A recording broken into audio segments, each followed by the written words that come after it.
Damos inicio a la ponencia Robótica Espacial, la exploración planetaria, a cargo de Campo Elías Roldán. Él es ingeniero mecánico de la Universidad de Antioquia, profesional temático de astronomía en el Planetario de Medellín, director de la Sociedad Julio Garavito para el estudio de la astronomía. Y Ricardo Buitrago es estudiante de Ingeniería Electrónica de la Universidad de Antioquia. Ha trabajado los últimos 5 años en el área de robótica educativa y competitiva. Los dejo con ellos.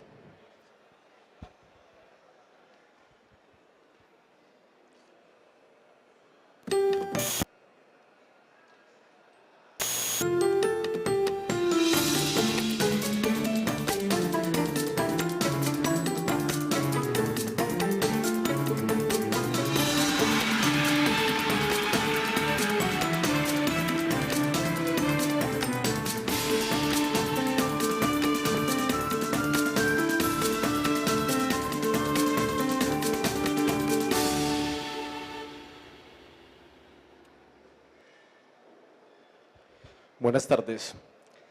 Bueno, el día de hoy tengo el placer de hablar de un tema bastante apasionante para mí, que es la robótica, pero más apasionante aún es el tema de la robótica espacial. ¿Y por qué es apasionante? Digamos que la robótica siempre ha estado en la mentalidad de la humanidad, a pesar de que son temas muy recientes y que nosotros asociamos a que es tecnología de punta y que realmente lo es, y es hacia donde se dirige el área de la ingeniería. Podemos pensar que esto es un proceso que se viene desde la antigüedad. Realmente, si nosotros analizamos los orígenes de la robótica, están inmersos dentro de la literatura. ¿Cuántos de los que están acá han conocido la historia de Pinocho? ¿Cuántos? Varios, ¿cierto? Si uno analiza la historia de Pinocho, básicamente es una forma de ver la robótica. ¿Por qué? Porque Pinocho es una marioneta, es un ser inanimado y de alguna manera mágica adquiere vida e interactúa con Geppetto para cubrir parte de su soledad, para ser su amigo, para ser como un hijo para él.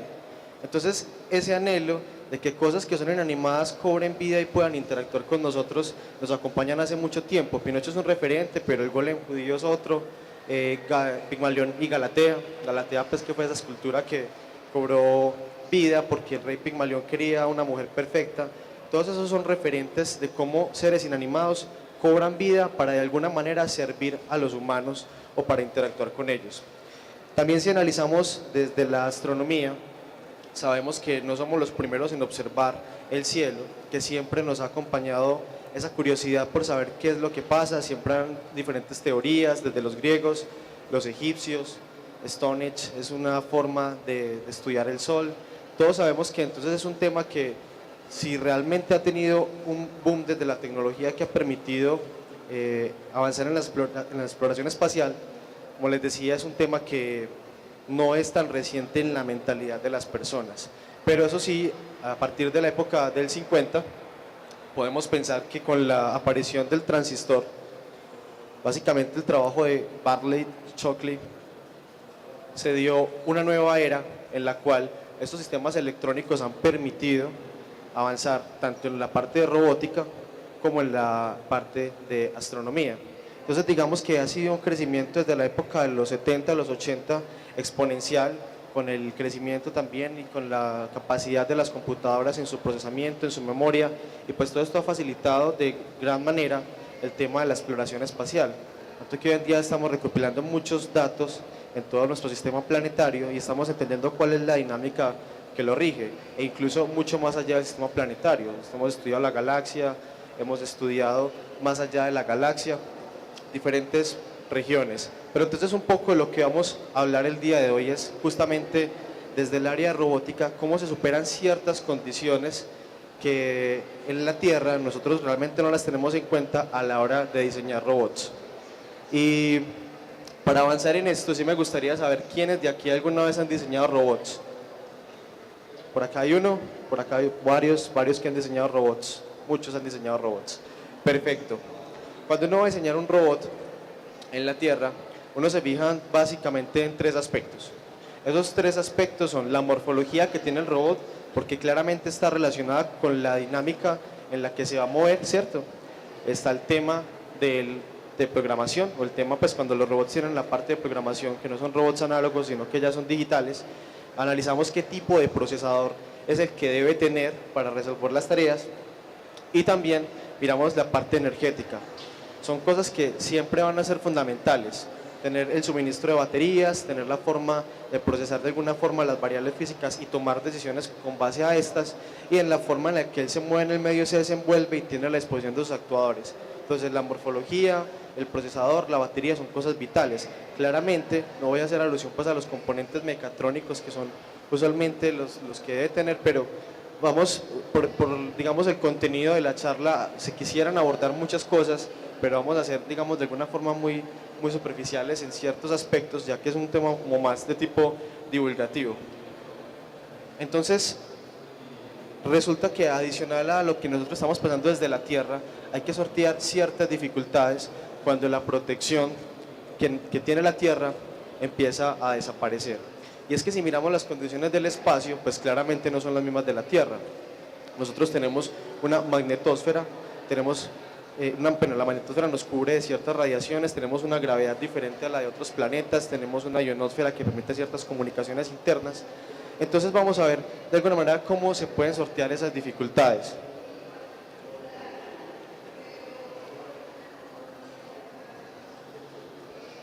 En este pequeño video, no sé si se alcanza a ver muy bien, un video de la NASA, se nos explica cómo está esa interacción entre el Sol y la Tierra, debido a que en la heliofísica el Sol produce, pues en sus reacciones internas, sus reacciones nucleares, produce una gran radiación. Esa radiación viaja por todo el sistema planetario y va justamente también, pues como todo el sistema planetario, va en dirección de la Tierra, y pues es una radiación muy peligrosa, es una radiación muy potente que de alguna manera, si incidiera directamente sobre la Tierra, pues podría, por ejemplo, evaporar los mares y no permitiría que la vida se diera en ningún momento.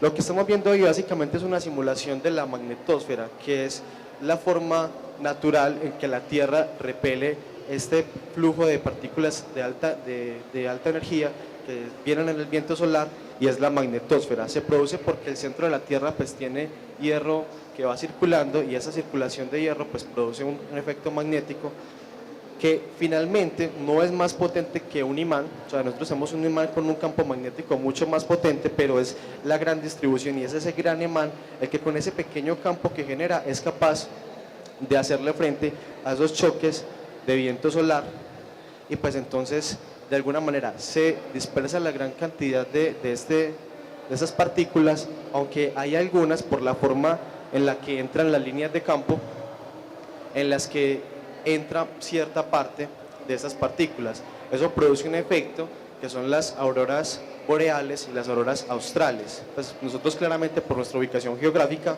no tenemos forma de verlas, más allá de pronto de fotos, videos, o los que puedan darse un viaje de estos para presenciar este espectáculo natural que es muy bonito.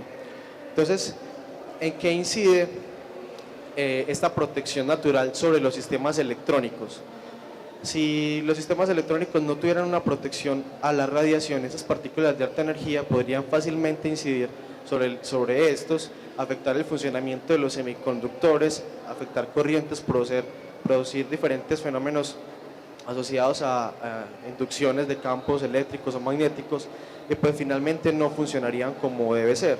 De hecho, yo creo que a todos nos han dicho que cuando hay tormentas solares, que es posible que se caigan las comunicaciones, cosas por el estilo, porque realmente esas radiaciones pues pueden afectar demasiado los dispositivos electrónicos. Entonces tengamos presente esto: cuando nosotros estamos sacando un sistema electrónico más allá de la protección de la magnetosfera, estamos frente a un medio que ya es hostil para los sistemas electrónicos y que hay que hacerle de alguna manera una protección. Otra capa que se puede apreciar ahí es la ionosfera. La ionosfera se produce por la ionización de las partículas de gases que están en las capas más altas de la atmósfera, aproximadamente 80, 90 kilómetros a 600 kilómetros.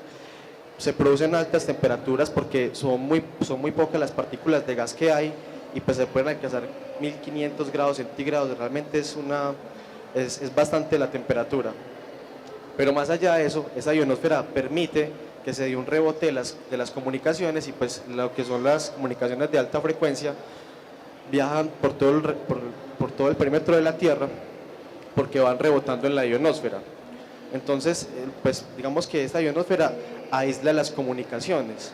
En la parte externa, cuando yo me quiero comunicar con un satélite, es diferente, porque ya no está dentro de este rango, entonces tengo que generar estrategias para poderme comunicar. Hay otra cosa que puede ser, digamos, hostil, y esa hostilidad también viene directamente del espacio, algo que es muy de películas, algo que analizamos pues, o que nos gusta de pronto saber un poco, son los meteoritos o los micrometeoritos. Estos vienen pues realmente con mucha energía y pueden impactar. El transbordador orbita en torno a la Tierra a unos 27.000 kilómetros por hora. A esta velocidad cualquier objeto puede ser un proyectil mortal. Incluso el impacto de un grano de arena a esas velocidades tiene una fuerza tremenda y puede causar daños importantes a un vehículo espacial. Ya en los años 50, los pioneros comprendieron que la nave espacial necesitaba protección. Pero para diseñarlo antes tenían que inventar un arma que simulara las altas velocidades en el espacio sobre la Tierra. Consiste en un cañón. Este en concreto tiene 5 metros de longitud y un puente. Se llena el puente de gas comprimido, se fija una bala, se coloca en el extremo del cañón y se cierra. Y para disparar, giramos la válvula que suelta el gas instantáneamente. Para hacer las veces de micrometeorito, se utiliza una esfera de aluminio montada en un bloque. Se dispara contra una lámina de aluminio de las mismas características que las empleadas en la construcción de una nave espacial.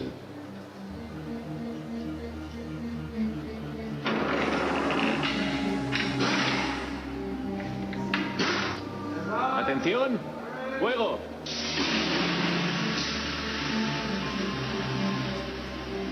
Si fuera el casco de una nave espacial, habría quedado gravemente dañado, de modo que lo vuelven a intentar doblando el grosor. Ni siquiera ha bastado esta doble protección. Los investigadores habían llegado a un punto muerto. No podían seguir incrementando el grosor del metal, de lo contrario la nave no habría podido despegar del suelo. Entonces Fred Whipple, catedrático de Harvard, tuvo una brillante idea. A Fred Whipple se le ocurrió que si la cantidad de masa disponible en la nave era muy limitada, resultaría mucho más efectivo poner un escudo doble contra este tipo de impactos. ¡Atención! ¡Fuego! Pero ¿por qué funciona la teoría de Fred Whipple? Teníamos una pared delgada, del grosor suficiente como para que las partículas más amenazadoras la atravesaran estallando y expandiéndose, pero se expanden en el hueco entre la primera placa y la segunda. Cuando alcanzan la segunda placa se han convertido en una nubecilla, una nube a presión que se extiende sobre una zona mucho más amplia. Así la presión dinámica es mucho más baja y el daño causado sobre la segunda placa es mucho menor. Bautizado como escudo Whipple, este principio de sistema de protección a capas se ha impuesto en toda la construcción espacial y se sigue utilizando en la actualidad. Desde entonces este método de protección se ha empleado en infinidad de naves espaciales, incluso en naves tripuladas, en las que se dispone de un escudo fino, un hueco y debajo la superficie de protección principal. El hueco es lo que protege de verdad. Ahí vemos un problema, pero también está la solución, o sea, cómo desde la ingeniería se ha sorteado este tema de los micrometeoritos. Entonces, realmente tenemos un sistema muy hostil, podemos seguir analizando muchas de las variables, rayos gamma, rayos X procedentes de la radiación del universo, realmente son muchas las variables.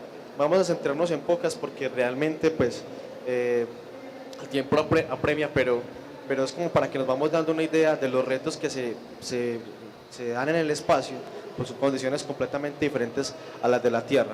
Entonces, mientras hablamos un poco más del tema, voy a poner de fondo uno de los robots más populares en estos últimos días.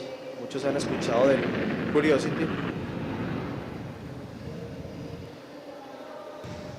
Realmente esta es una simulación de todo el proceso de cómo se mandó el Curiosity a Marte. Vemos el sistema Atlas transportando en la parte de la cúpula que está en la parte frontal, está pues el robot, el Curiosity, y ahí emprende pues un viaje de 8 meses y medio aproximadamente hasta llegar a Marte. Esta es una fase de empuje realmente que le da, es un sistema ya digamos inercial, donde ese impulso inicial es suficiente como para llevarlo en la trayectoria directa a Marte. Entonces hace un consumo mínimo pues de energía. Entonces desde ahí empezamos a trabajar el tema de la energía, realmente es una limitante. Cuando nosotros trabajamos robots y por ejemplo en la parte educativa nosotros utilizamos sistemas de baterías recargables para poderle proporcionar energía a los robots, pero realmente esas baterías se descargan con mucha facilidad, ¿cierto? De hecho piensan en las baterías. Si alimentáramos un robot de estos con una batería de un carro, realmente la vida útil sería muy poca porque ellos demandan un consumo de potencia muy alto.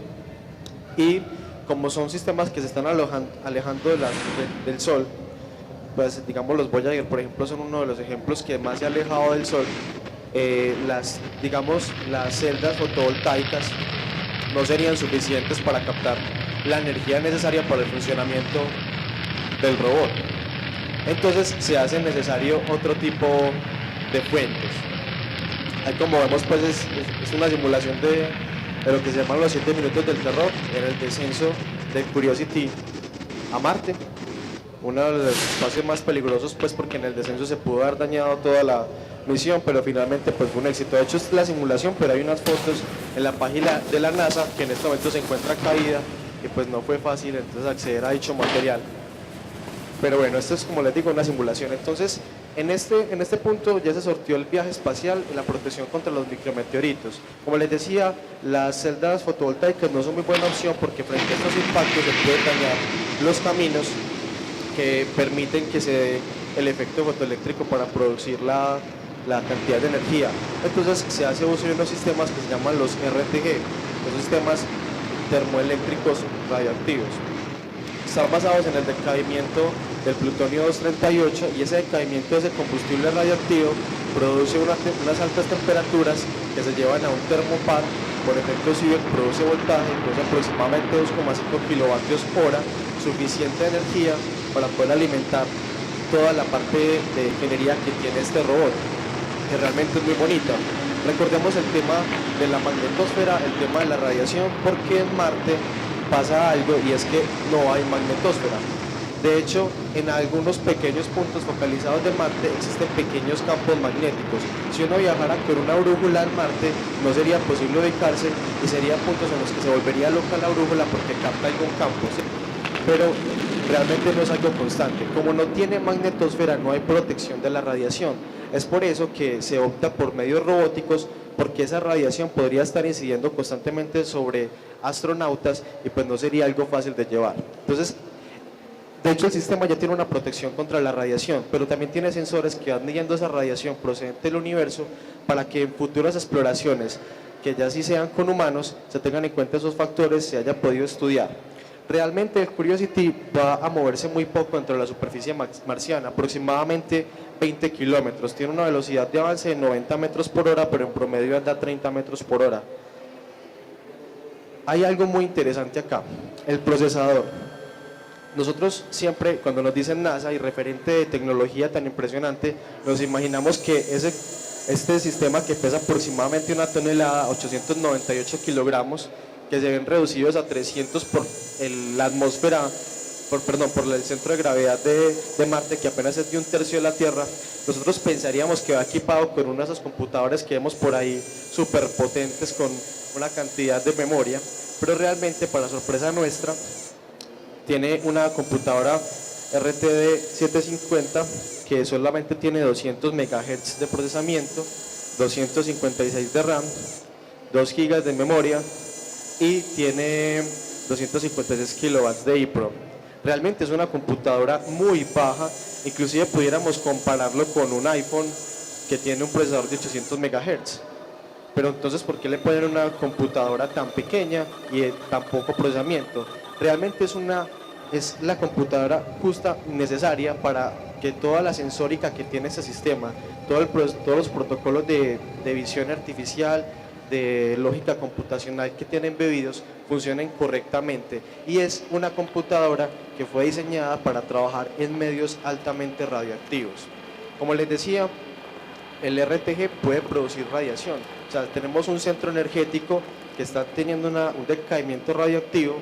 Aproximadamente este decaimiento puede durar 80 años. Esta batería está diseñada para que por ese proceso termonuclear le dé una vida útil al Curiosity de aproximadamente 14 años, pero él solamente va a estar un año marciano en la misión, y un año marciano es equivalente a 1,88 años terrestres. Entonces, va a tener batería suficiente para realizar todo el proceso.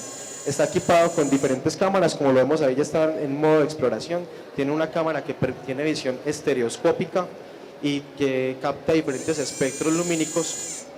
Tiene una cámara en su brazo extendible, tiene un brazo robótico para tomar muestras y tiene unas cámaras a blanco y negro en la parte frontal que le permiten realizar navegación. Él realmente funciona de manera autónoma, es una máquina muy bonita, pues de hecho es lo mejor que hay en este momento en robótica. Claro que vamos a ver otros casos que ahorita Campo Elías nos va a contar.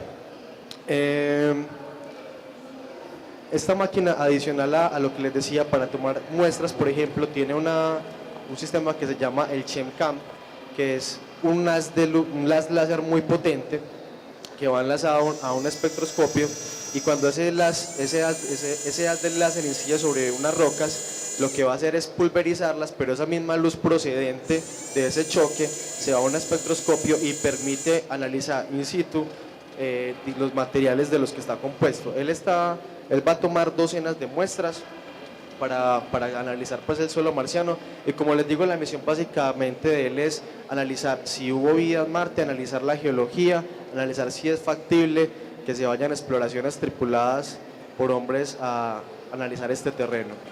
Entonces básicamente lo que estamos viendo pues en el video es cómo frente a este reto, que es el solamente hecho de viajar a otro planeta y poner un robot en funcionamiento, se han pensado en la energía desde unas fuentes que, digamos, en la Tierra no son tan buenas por el componente radioactivo que tiene. Se ha pensado en un blindaje especial para resistir impactos de micrometeoritos. Se ha sorteado entonces de esta forma con el blindaje y con las protecciones circuitales, máquinas diseñadas especialmente para hacer resistencia a la radiación, el tema de que no tenga una magnetosfera, la gravedad, pues que es otro factor realmente, el hecho de que el posicionamiento que va a tener no puede ser basado en un polo magnético, son cosas que hay que pensar cuando salimos de la Tierra.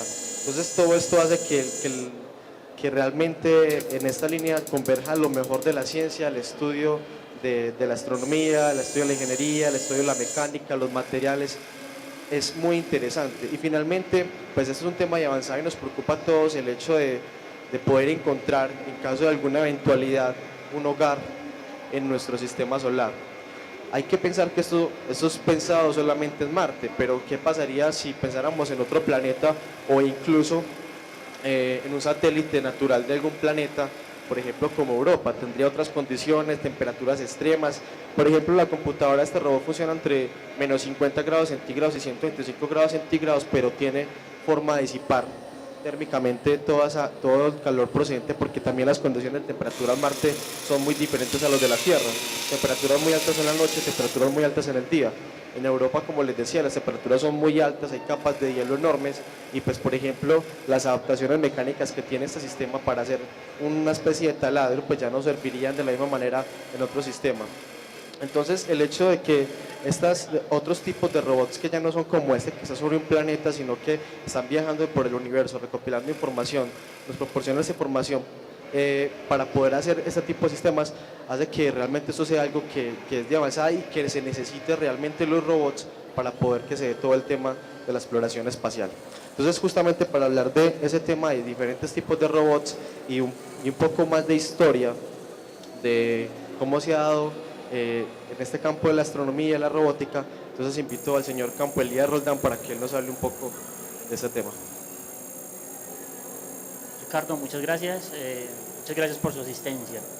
Como decía Ricardo y como decía Andrés esta mañana en la conferencia sobre robótica educativa, la robótica es una de las ciencias que más cautiva a la humanidad, desde antiguas épocas al momento. Y uno lo ve cuando uno está con los cursos con los niños, cuando los niños se acercan, digamos, por ejemplo, nosotros que estamos manejando el curso de jornadas complementarias, que nosotros les decimos, vamos a hacer un robot, ellos le preguntan un montón de cosas y esos niños ya saben, conocen toda esta clase de actividades espaciales. Entonces, la robótica es algo súper atrayente. Hemos aprendido mucho, todavía nos falta mucho por aprender. Usted sabe que la humanidad siempre ha querido explorar. No es fácil explorar. Conocemos, hasta se cree que se conoce más la superficie de la Luna que el mismo fondo marino, ¿cierto? pero eso es la actividad de la humanidad. La ciencia, la tecnología, los sistemas expertos, la inteligencia artificial nos puede llegar a hacer todas estas cosas tan interesantes como es la robótica. Entonces, aquí vamos a mostrar de esos robots, no todos los robots, hay unas clases de robots que tienen diferentes actividades. Muy diferente es un robot orbital, cuya función solamente es estar dándole vueltas, digamos, a la Tierra. Por ejemplo, los satélites, podemos considerarlos de alguna manera, son formas de robots. Ellos solamente dan vueltas alrededor de un planeta, de la Luna, de Titán, de Saturno, como vamos a ver más adelante. Una de las sondas más lindas que tiene en este momento NASA operativo, que es el proyecto Cassini-Huygens, una de las más bellas máquinas construidas por el hombre. Los robots superficiales o planetarios, caso como mostraba Ricardo con Curiosity, que es una de las máquinas más sofisticadas que tenemos en la actividad trabajando. Tenemos los robots, esos Voyager, no sé si a Carlos le tocaría, aquí tenemos el director del planetario, pero nosotros cuando estábamos niños, yo creo que a Víctor también le tocó, nosotros escribíamos a NASA y nos mandaban unas fotos espectaculares. Yo creo que Carlos las tengo, yo las tengo, las cuido como un tesoro, porque no sé si todavía uno escribe, le mandan esas. Eso ya no se usa porque uno las baja por internet y las imprime. A uno le llegaba el paquete de NASA a la casa. Y tengo unas fotos espectaculares de Voyager donde muestran todo el sistema de Júpiter, de Urano, de Neptuno, ¿cierto? Yo creo que es una de las naves más, digamos, nobles que tenemos en este momento la humanidad, porque todavía transmite desde el 76, todavía trabajando en misiones de espacio profundo. Perdón. Y tenemos una cosa interesante que son un problema de la humanidad. Nosotros queremos explorar nuestros cuerpos, nuestra biología, nuestra bioquímica está destinada para vivir en la Tierra, no está destinada para vivir en gravedad de la Luna o la Estación Espacial Internacional. Viven, pero cuando bajan, ustedes han visto que bajan tullidos, han visto que los cargan y salen no sé, ellos no se paran ahí mismo, tienen que entrar a un periodo de recuperamiento físico, porque se pierden muchas sales, se pierde hueso, se pierde músculo, la actividad cardíaca disminuye. O sea, una persona viene al espacio enferma.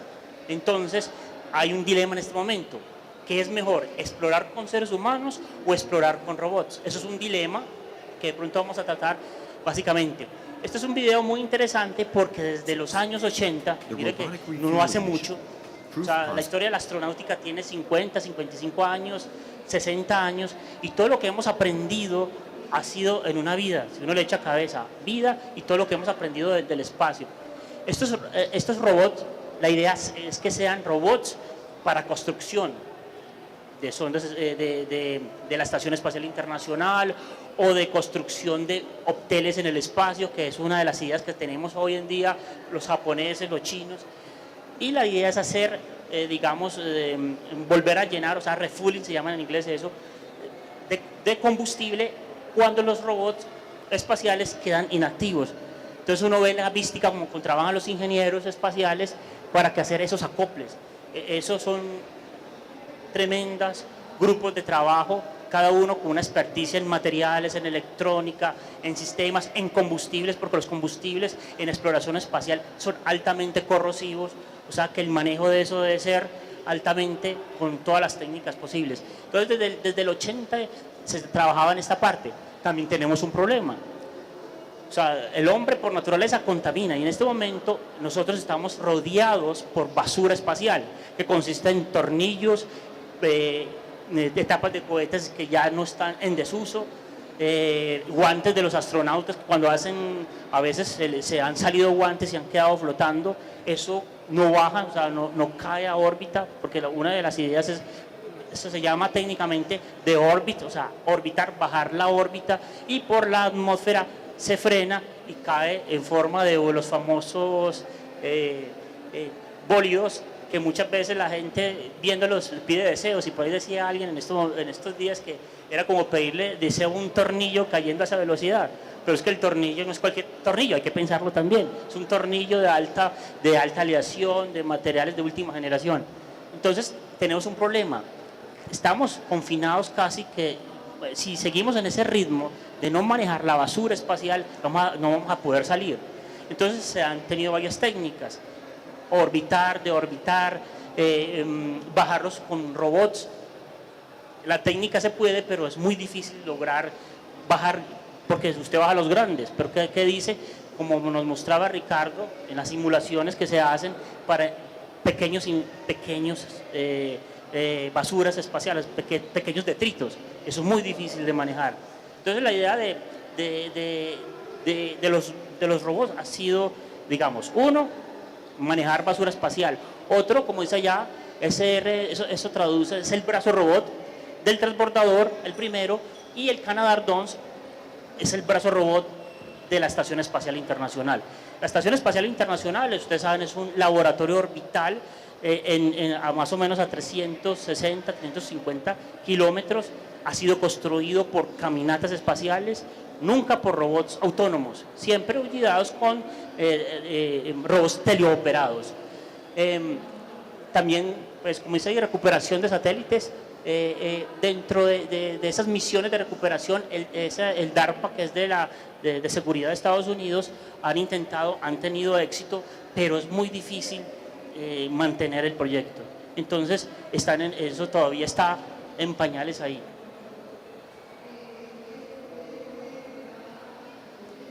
Aquí pues es como darle que la Luna, y precisamente aquí que hablamos de la Luna, les recuerdo, este sábado tenemos una actividad muy interesante. Esta semana ha sido la Semana Internacional del Espacio.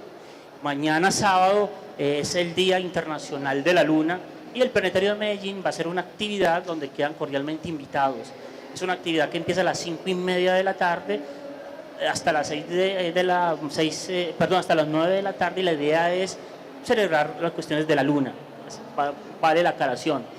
Entonces aquí evento pues de esas fechas de lo que hemos hecho. Por ejemplo, en el 70 el Luna Hub, que fue el primero que fotografió y trajo muestras de la Luna, una cosa de ingeniería tremenda. ¿Cómo hacer? Llevar un objeto hasta la Luna, recoger muestras, cargarlo con un cohete, retrocohetes, volverlo a propulsar y que vuelva a llegar a la Tierra. Los rusos lo lograron, ¿cierto? Desde esa época de los años 70. Del 71 al 72, que ya eran las misiones Apolo, que se utilizaban los carros para tener más cobertura. De alguna manera ese carro era, digamos, era un carro que se podía teleoperar desde el módulo lunar o manual como lo podían hacer los astronautas. Bueno, aquí Marte, todo el historial, o sea, el Curiosity es como una sofisticación de esa parte histórica que hemos aprendido desde 1976, ¿cierto? Con los Vikings 1 y 2. Los Vikings llegaban, aterrizaban de alguna manera, como mostraba Ricardo con Curiosity, pero Viking no tiene la capacidad de desplazarse por el terreno. Viking llegaba, quedó estático y empezó a analizar. El problema de trabajar en microgravedad es que los motores del robot no le da la suficiente fuerza para hacer perforaciones, digamos, de buena envergadura. Solamente eran como unos rasguñitos que podía hacer el robot. Pero eso, ¿qué nos ha enseñado?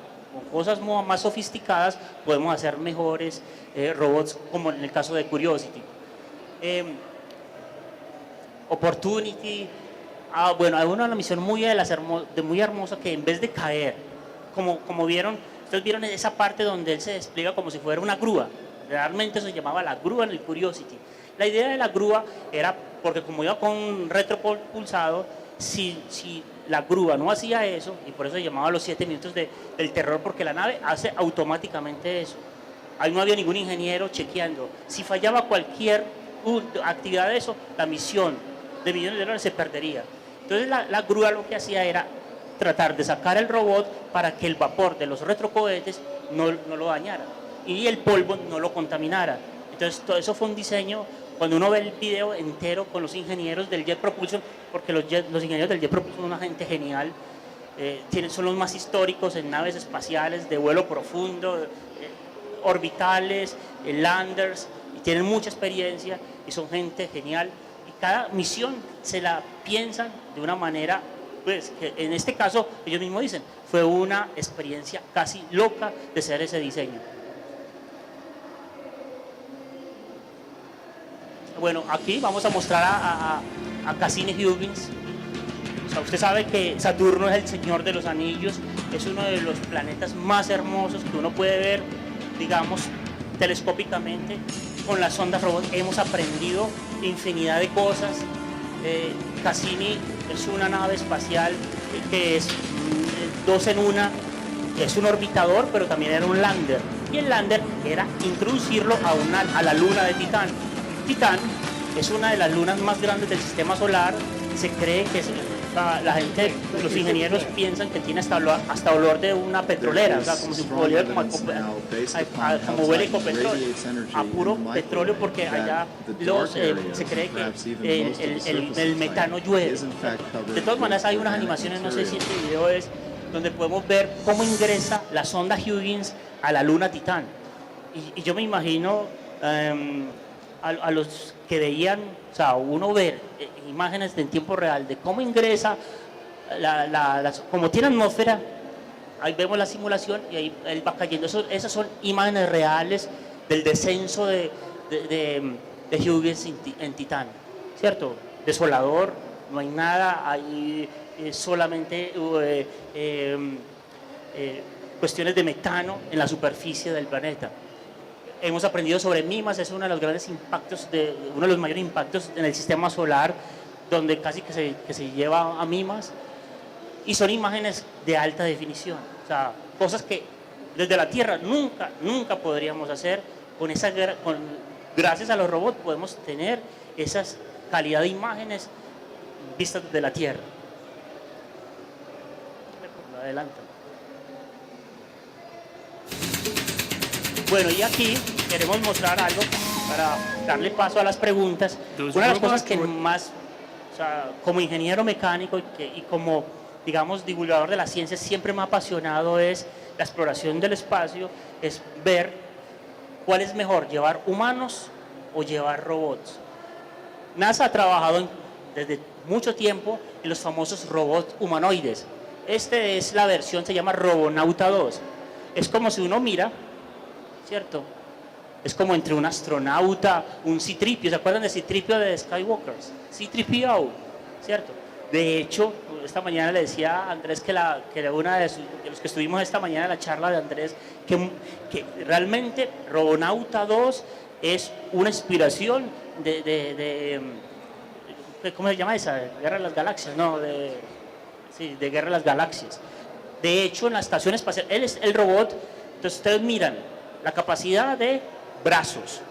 En el espacio a uno le sirven los brazos, en el espacio no le sirven las piernas a uno. Ustedes han visto cuando transmiten desde la estación espacial, los astronautas son como, es más, no apoyan los talones en el pie porque no les da, son apoyados en los dedos.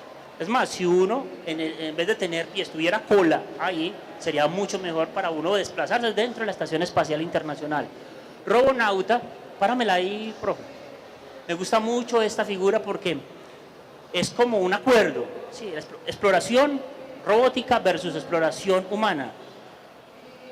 Los ingenieros de NASA, los ingenieros no solamente en NASA, de la Agencia Espacial Europea, de la Agencia Espacial China, de la Agencia Espacial japonesa, acuerdan una cosa: el futuro de la exploración espacial debe ser un acuerdo entre hombre-máquina, donde el hombre, a través de sistemas embebidos de realidad virtual, casi con Xbox, los Xbox han desarrollado mucho de esos juegos de ahí, porque los astronautas tienen que entrenar moviendo el robot. Entonces ellos se hacen en la cúpula en la estación espacial, y la idea es que Robonauta me pueda hacer caminatas espaciales. Por ejemplo, como decía Ricardo, un impacto que viaja a 10 kilómetros por segundo de un micrometeorito nos perfora la Estación Espacial Internacional. No hay tiempo para que un astronauta se calce el traje espacial, que es una nave espacial personalizada, salga a hacer una EVA, que es una caminata espacial, y pega un parche en la estación, porque no tiene tiempo. La idea de Robonauta es hacer eso, que Robonauta puede estar dentro de la estación espacial, siendo como se soñaba, que inventó la palabra robot, ¿cierto? Capper, de que fuera no un esclavo, sino una persona que le pueda ayudar a los astronautas. Y de hecho, tenemos Robonauta y hay unas esferas robóticas dentro de la estación que por gravedad, con pequeños impulsos de chorros de aire, es una bola y va detrás del astronauta haciendo una lista de chequeo de todas las actividades que tiene que hacer el astronauta dentro de la estación, porque constantemente ellos están haciendo tareas. Eso es como el entrenador de Skywalker que con las espadas. Esa bola ya existe, ya está en la estación y está en periodo de prueba. Y lo interesante es que utilizan la robótica educativa para que los niños de todo el mundo hagan avances en ese sentido. Entonces, como decía Ricardo, la idea es que todas estas cosas que tenemos aquí, todos estos computadores, los utilicemos desde Medellín para ingresar a un mundo de las ciencias del espacio. Y el grupo de astronomía del planetario, de todos los grupos de astronomía de la ciudad de Medellín, nos soñamos que Medellín no solamente sea la ciudad más educada, no sea la ciudad más inteligente, sino una ciudad aeroespacial. ¿Qué es eso? Es que tenemos que educar a nuestras niñas, a nuestros niños, a la gente joven, a la gente también de edad avanzada, que empecemos a hacer una masa crítica para poder tener algo de ciencias espaciales en Medellín. Y uno cuando ve el Robonauta y ve todas esas cosas, uno quisiera también, de alguna manera, el día que una empresa, y de hecho yo sé que en Colombia se está trabajando muy duro en la industria aeroespacial, un día que nosotros hagamos un tornillo, un humilde tornillo, y que tengamos la calidad de las normas que tiene la NASA para colocarlo en la Estación Espacial Internacional, ese día tendremos industria aeroespacial. Yo sé que aquí veo personas de la Fuerza Aérea Colombiana, la Fuerza Aérea Colombiana trabaja duro en eso, también el Ejército Colombiano, y la industria aeroespacial es eso. La industria espacial no tiene un dominio, no es de mecánica, no es de electrónica, no es de medicina, no es de, no sé, de química. La industria aeroespacial es la unión de todas esas, digamos, ciencias que hacen posible poder mandar un robot tan sofisticado a Marte como Curiosity. Entonces, la invitación es que ustedes, los tutores, los que están estudiando, los que pertenecen a grupos de robótica, no nos podemos quedar nomás en una robótica, digamos, educativa y sencilla. Claro, hay que empezar por algo, ese es el comienzo, pero a la gente hay que ponerla a imaginar que podemos llegar a construir cosas tan sofisticadas porque la humanidad lo necesita para prever el futuro como civilización en el planeta Tierra y en otros sistemas. Gracias. ¿Preguntas? Yo quisiera que antes de las preguntas, algo muy interesante que se nos escapa acá, y es cuando les dije la capacidad de procesamiento que tiene el Curiosity y que realmente es muy básica, la NASA está incluyendo dentro de los proyectos una forma de preguntarle a los estudiantes sobre propuestas. Por ejemplo, este año van a hacer la NASA Robotics Mining Competition, que trata de robótica minera, y lo hacen con estudiantes universitarios. Esto probablemente es alguna tendencia mundial, es decir, el estado de las computadoras y la tecnología es tan fácilmente asequible que hasta nosotros mismos, con el ingenio que tenemos, podemos llegar a proponer, ser muy propositivos en el área de ingeniería en temas de robótica aeroespacial. Entonces es una invitación para que para que confíen, pues, para que crean en los sueños, en la ingeniería, y que cada vez se ponen más al alcance de las herramientas para superar estas barreras que tenemos.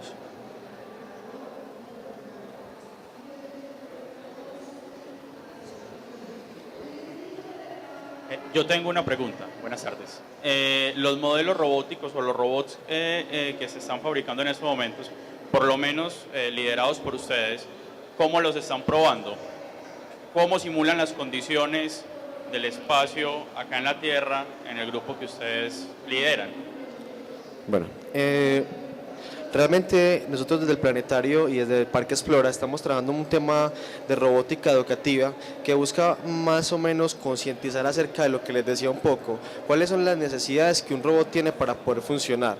Eso es primordial porque todo robot va a tener esa parte morfológica, ese chasis que tiene que dar soporte a la parte de programación, a los actuadores. Entonces digamos que desde los mismos principios que podemos ver en un robot pequeñito armado de Lego que tiene un sensor de ultrasonido que va de obstáculos, que se mueve en un terreno irregular, básicamente son las mismas cosas que va a tener un robot. Básicamente, digo básicamente, pues no estoy equiparando la ingeniería, pero básicamente son las mismas partes. Ahora, cuando les menciono lo de NASA es justamente hacerlo en forma gradual.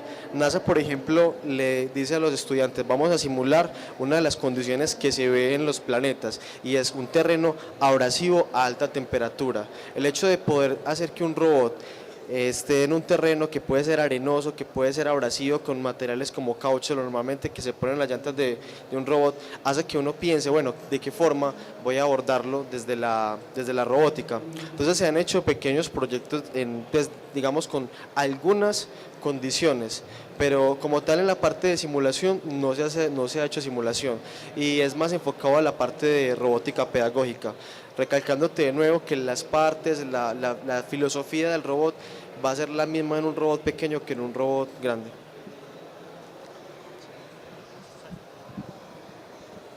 Bueno, también quiero, pues de parte de nosotros, que hemos trabajado de alguna manera la robótica, pero tenemos amigos del Instituto Tecnológico Metropolitano, que ellos han utilizado sus robots para hacer tan siquiera, digamos, enlaces desde lugares lejanos, utilizando la web, el internet, y ellos han llevado sus robots en el desierto de la Tatacoa, lo van a aumentar.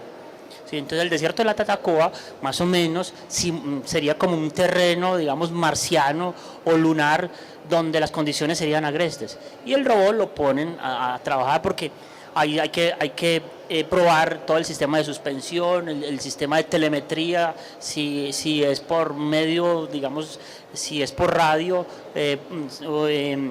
también materiales, el diseño de las mismas ruedas. Entonces ahí sí se han hecho cosas. Desde la Sociedad Julio Garavito hemos trabajado, digamos, la parte de meteorología. Nosotros queremos que hay que ir empezando a escalar, ¿cierto? Estamos en un proceso de un globo sonda robótico, ¿cierto? Los globos sonda que utilizan para medir velocidades de temperatura a determinadas alturas son globos que a veces son cautivos o son globos que sueltan, y el globo se va, manda una señal y se acabó. Nosotros lo que queremos es demostrar hasta qué punto somos en un futuro, bajar el globo, que haga su trabajo y bajarlo controladamente. Es todo un problema de ingeniería donde se necesita electrónica, donde se necesita materiales, donde se necesita aerodinámica también, ¿cierto? Entonces son pasos previos para lograr cosas reales. Aquí muy bonitos los robots en japoneses, los chinos, sí, pero nosotros tenemos que empezar a hacer cosas también pequeñas, pero también de alguna manera representativas para nuestro medio. Pregunta. Buenas tardes. Te quería hacer una preguntita. ¿Qué tiempo de vida o qué tiempo estimado de uso se supone que tendría el Curiosity en Marte? ¿O un robot de similares características en cualquier otro planeta? Bueno, como te decía, cuando se piensa en una misión de estas, aproximadamente, bueno, hay varios limitantes. El limitante más grande son las baterías como tal, ¿cierto? Se supone que los circuitos electrónicos pueden tener una vida mucho mayor. En el caso del Curiosity, a pesar de que tiene un tiempo de vida útil muy superior al que inicialmente se planteó, estamos hablando de, él va a tener una misión de 2 años terrestres aproximadamente, pero como te decía, el RTG, que es la batería, está diseñada para durar aproximadamente 14 años, entonces 14 años tendría de energía este sistema robótico, ¿cierto? Pero realmente la misión como tal la cumple en 2 años terrestres. Tenemos, por ejemplo, noticias del Voyager. Él cruzó cierta parte del espacio, se llama la zona la heliopausa. Y resulta que este robot viene operando hace 17 años también. Entonces, pues tenemos unos tiempos de vida útil que digamos un poco condicionados por estas baterías, porque en el momento en el que las baterías ya acaban ese caimiento radioactivo, pues ya el robot no va a tener cómo alimentarse. Pero lo que evidencia es que los sistemas electrónicos tienen una vida útil superior, ¿cierto? Entonces lo que te decía, la vida útil, si no pasa ningún accidente, si no hay ningún problema, estaría condicionada por el suministro energético, que es lo que primero se acabaría.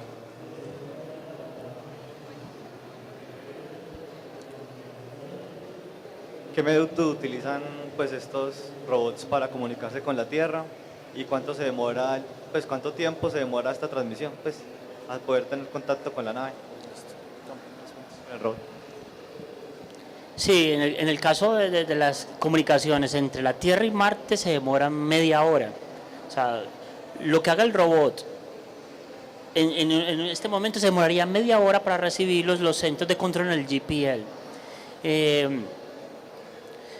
Entonces eso lo pone a uno a pensar, si llevamos humanos, ¿cierto?, a Marte y tenemos un retardo de la señal de media hora, 45 minutos, o sea, no tenemos comunicación en tiempo real con los astronautas. Si van, digamos, en una trayectoria hacia un desfiladero y se van por el desfiladero, nosotros no tendríamos hasta a la media hora siguiente de darnos cuenta que ha fallecido una tripulación o que el robot lo perdimos, ¿cierto? Entonces, eso es. El sistema que utiliza la banda, son bandas de alta energía, pero el robot transmite, él tiene varias formas de hacerlo. Curiosity toma sus fotos, toma las muestras de la Tierra, hay unos robots orbitales alrededor de Marte, el Mar Express, y ellos se encargan de hacerle como una especie de chequeo, o sea, una repetición, y ellos se voltean y envían la información en la Tierra. ¿Cómo reciben en la Tierra? NASA tiene unas antenas que llaman antenas de espacio profundo, DNS, y ellas son 3, en Canberra, en Australia, en España y en Goldstein, Estados Unidos, y ellas se van cambiando la señal, ¿cierto?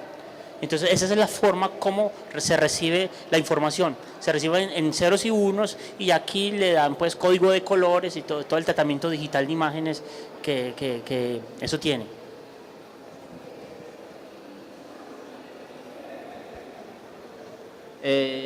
Otra preguntita. ¿Qué tiempo de retraso tiene la información en llegar del Curiosity a la Tierra o en mandar una orden de la NASA al Curiosity? ¿O es autónomo, totalmente autónomo, o los ingenieros le mandan órdenes para...? Sí, los ingenieros le mandan órdenes para que vaya ejecutando por meses, ¿cierto? En el tal mes tiene que hacer tal experimento, digamos, de sacar el láser y prenderlo. Eso ellos se lo programan, puede decir, para un mes vencido, ¿cierto? Mientras que el streaming de datos le llega al robot para que haga eso, entonces él ya tiene la computadora unos que han programado previamente, entonces y él hace los datos y él también tiene que enviar, entonces para no sobrecargar el equipo de computación, entonces eso tiene ciertos lazos de tiempo. Acuérdate, media hora de retraso, pero los ingenieros van metiendo, según como vaya haciendo al computador, le va mandando los datos. Yo tenía algo más de información, y es que el Curiosity también está programado a través de lógica computacional, digamos lógica difusa, la capacidad de operar autónomamente y tomar ciertas decisiones, porque hay momentos en los que, por ejemplo, pues, dada la rotación de Marte, se pierde o no es fácilmente establecer pues como contacto, entonces él tiene formas de operar en la oscuridad, de operar durante el día, y tiene algunos protocolos que le permiten a él tomar decisiones, porque de pronto la pregunta también va orientada en si todo el tiempo tiene comunicación. No, o sea, tiene periodos de comunicación, cosas que son importantes, pero también tiene esa autonomía y esa capacidad de tomar ciertas decisiones. Lo que les decía, tiene, digamos, algunos sensores frontales que le permiten evaluar el terreno, y que lo que tiene adelante no es solamente una mancha que se dio por alguna situación en el piso, sino que es un precipicio y no se vaya a caer, ¿cierto? Entonces digamos que la respuesta pues sería lo que dice el señor Campo Elías, pero también tiene una parte pues, de inteligencia que le permite a él tomar ciertas decisiones durante grandes periodos de tiempo. En este momento se está trabajando mucho en lo que es la programación evolutiva. Tratar de que un computador o que un robot trate de tener una dificultad, aprender a resolver esa dificultad y la mejor respuesta que él tenga, traerlo como, pues tenerlo como siempre como base para seguir generando conocimiento. Eso es una cosa que está pues todavía en desarrollo, pero ya se trabaja en lo que se llama programación o software evolutivo, teniendo mucho lo que como aprendemos nosotros con redes neuronales y todas esas cosas. Bueno, mi pregunta es, ¿cuáles son como los resultados más relevantes, prácticos o curiosos que se han encontrado en Marte? El Marte no fue Curiosity, sino el Phoenix o el Mars Polar Lander, el Phoenix, es que Marte tiene agua de hielo, hielo de agua, ¿cierto? El Marte, por alguna razón extraña que todavía no está en estudio, tuvo atmósfera, tuvo masas de agua líquida y se ven, o sea, hay muestras de roca rodada, o sea, cuando un río mueve las piedras se va pues la va forjando. Hay muestras de que Marte posiblemente tuvo agua y posiblemente tiene pues posiblemente muestras de vida. Si existe vida sería vida extremófila, o sea, vida que sea capaz de aguantar temperaturas extremas y condiciones que son digamos extrañas para la vida, para una bacteria normal como nosotros, pues condiciones que nosotros no podríamos resistir. Marte, el campo magnético se le ha perdido. Marte presenta, los cascos polares crecen como los de la Tierra, crecen, el agua pasa del estado líquido a vapor, o sea, por sublimación, o sea, no tiene un punto pues de estado líquido, se queda que de pronto en capas más profundas sí ya haya agua, y bueno, eso está en estudio. También, ¿qué más podemos? De la parte de ya otras ondas espaciales también, por ejemplo, se ha pensado que una de las lunas de Júpiter, que se llama Europa, pero eso ya no es Curiosity, sino las otras sondas espaciales, tiene una concha, o sea, tiene un agua, un mar congelado interior, y hay misiones, como decía Ricardo, de llevar una nave hasta esa luna de Europa, taladrar, ¿cierto? Y se cree que taladrando 8, 9, 10 kilómetros haya un mar dentro o sea, hay agua líquida en Europa, ¿cierto? De hecho, eso es una de las cosas más grandes, que todos los días hay información y que nosotros en el planetario mantenemos estudiando. Porque todos los días en ciencias del espacio, gracias a los robots y a las sondas automáticas, todos los días encontramos cosas diferentes en el espacio y en el espacio-tiempo. Pregunta por allá. Buenas tardes. A mí me gustaría saber algo. Las misiones Voyager tienen como destino fuera del sistema solar, pero una misión como Galileo, que tuvo como destino estrellarla contra el planeta, pues después de haber ya capturado todos los datos que necesitaba, ¿de qué depende de que una misión la terminen de esa manera o que la llena al espacio exterior? Muchas gracias. Sí, en el caso de los Voyager, como eran robots flyby, o sea, que se utilizan los campos gravitacionales de los planetas para empezar a jugar como una especie, eso lo llaman técnicamente como un billar. Lo mandan a Venus lo manda a la Tierra vuelve a la Luna, y entonces él va ganando energía para poder salir del sistema solar sin utilizar motores con combustible, que sería muy pesado meterles a la nave. Entonces, en el caso de Voyager, su destino era ser un flyby, y ahí va, y él transmite todavía.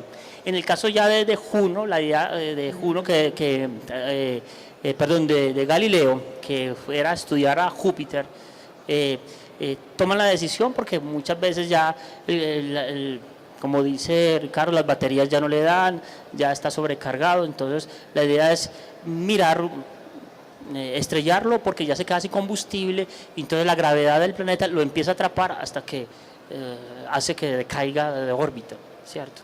Entonces, esa es como la idea como del fin de esas misiones, pero hay misiones que pueden seguir mucho más tiempo funcionando. Listo. Aquí tenemos unos regalitos para la gente que estuvo en la charla. No sé cómo hacemos, Ricardo, lo rifamos, hacemos una pregunta, ¿quién responde? Pero sí, los de astronomía no pueden concursar, y los muchachos de robótica. Sí, porque ¿cómo vamos a hacer? ¿O cómo hacemos? Una pregunta. Bueno, una pregunta aquí. ¿Cómo se llamaba el primer robot que llevó a la Luna?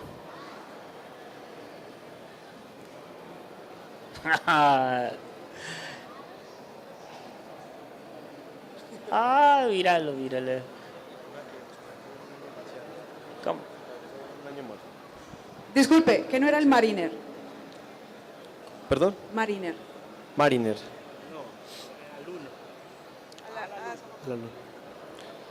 Bueno, otra pregunta más fácil, es así, el que primero levante la mano, lo dije varias veces. Más o menos, ¿cuánto es la duración de un año marciano comparado con el 1,8?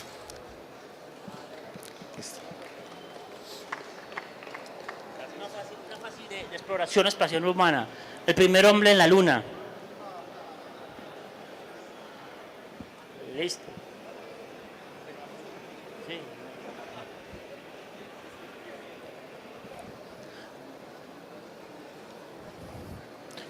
Otra pregunta, ¿cómo se llama la luna de nosotros?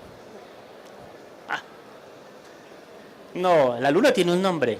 Y de hecho, en la antigüedad de la ciencia ficción, cuando la gente miraba allá, creían que ya habían, ¿cómo se llama la luna? ¿Cómo se llama?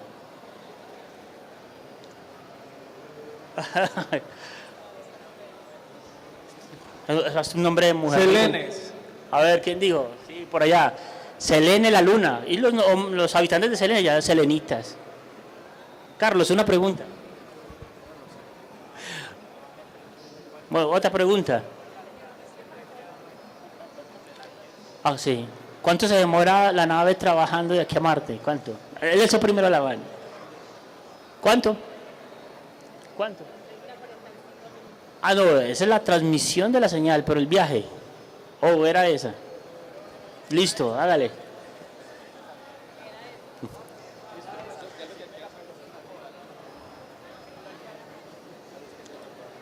Sí, ya, entonces aquí ya Ricardo les va a repartir, sí, del Vivar. De todas maneras, muchas gracias por su asistencia, espero que les haya gustado. La robótica y las ciencias del espacio es el futuro, es y será el futuro de la humanidad. Muchas gracias. No veo.